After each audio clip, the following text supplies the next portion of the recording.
Мать на несколько секунд оставила годовалого ребенка наедине с собакой. Она была ошеломлена, когда вернулась в комнату.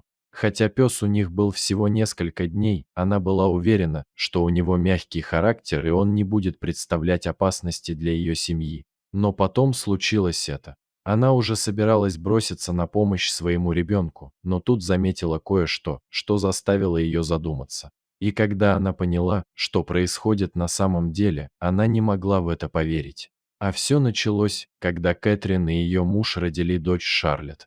Через несколько месяцев они решили расширить семью. Но вместо того, чтобы завести еще одного ребенка, они решили, что для Шарлетт будет хорошо иметь пушистого друга. Он даст ей безопасность, а позже научит ее чувству ответственности. Но им не нужна была любая собака. Пара подумывала о покупке щенка у заводчика, чтобы у них была собака именно с теми качествами, которые им нужны для их семьи. Однако, они также хотели подарить собаке хороший дом, у которой его еще не было. По воле судьбы, вскоре они узнали о собаке-спасателе, которая изначально была получена от заводчика. Единственная проблема заключалась в том, что ее порода имела репутацию агрессивной и непредсказуемой. Это был взрослый кобель-доберман.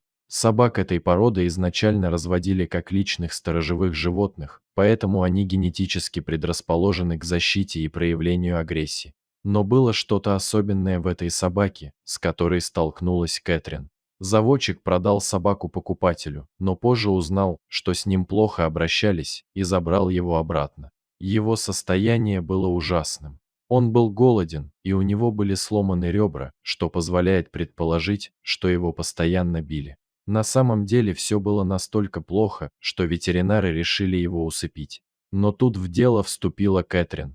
У ее мужа были некоторые отговорки. Правильно ли они выбрали собаку для семьи, и действительно ли они все продумали? Он не хотел, чтобы радость от появления нового члена семьи затмила их суждение. Даже узнав о его бурном прошлом, Кэтрин не могла не влюбиться в этого пса, как только встретила его. У него была аура, которая заставляла ее чувствовать себя комфортно. И вот, несмотря на все предупреждения, она усыновила его и назвала Хан. Ей не терпелось забрать его домой и познакомить со своей семимесячной дочерью. Но это не означало, что она будет безрассудно вести себя с новой собакой в своем доме. Она решила принять все меры предосторожности. Первые дни, когда Хан был в доме Кэтрин, ни она, ни ее муж не сводили с него глаз. Малышка Шарлетт была очарована своим новым пушистым братом, и он, казалось, хорошо вел себя с ней. Он всегда был спокоен и нежен. Кэтрин подумала про себя, что приняла правильное решение, хотя и оставалась осторожной, когда собака и ребенок были рядом.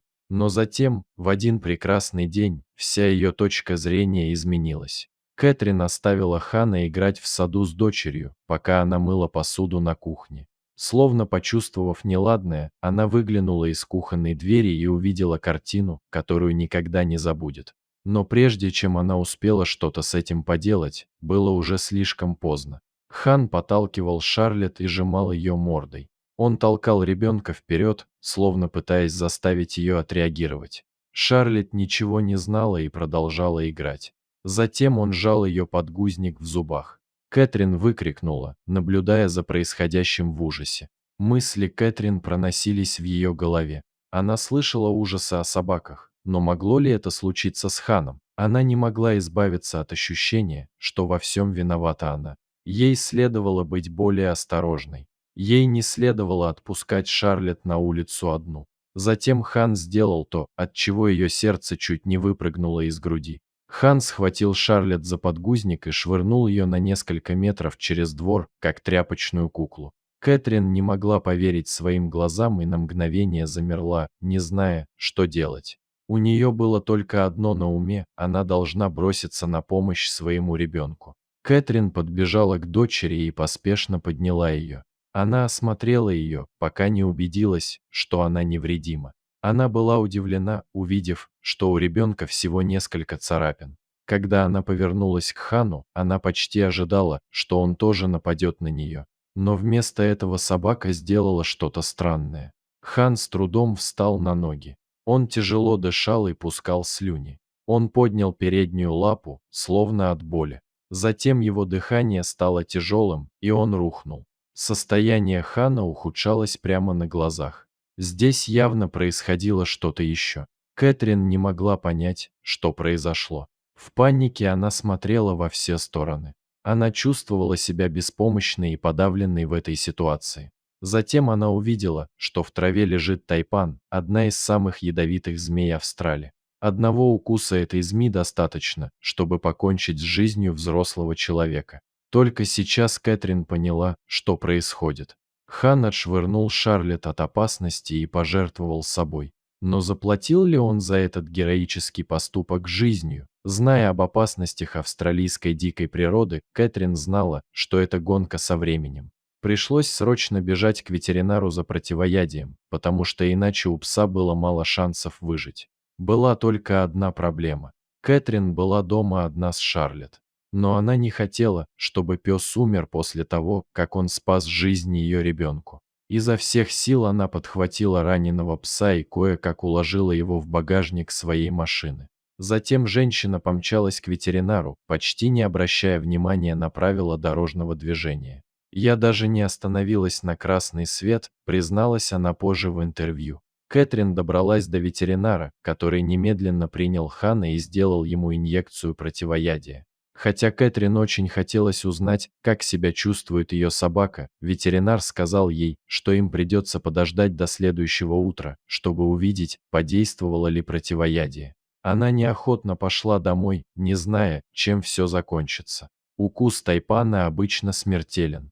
Но, возможно, Хан не получил полной дозы яда и переживет ночь благодаря своим размерам и весу. Один эксперт предположил, что он может выжить, если змея не смогла вести весь свой яд. Но он не хотел возлагать на Кэтрин особо больших надежд.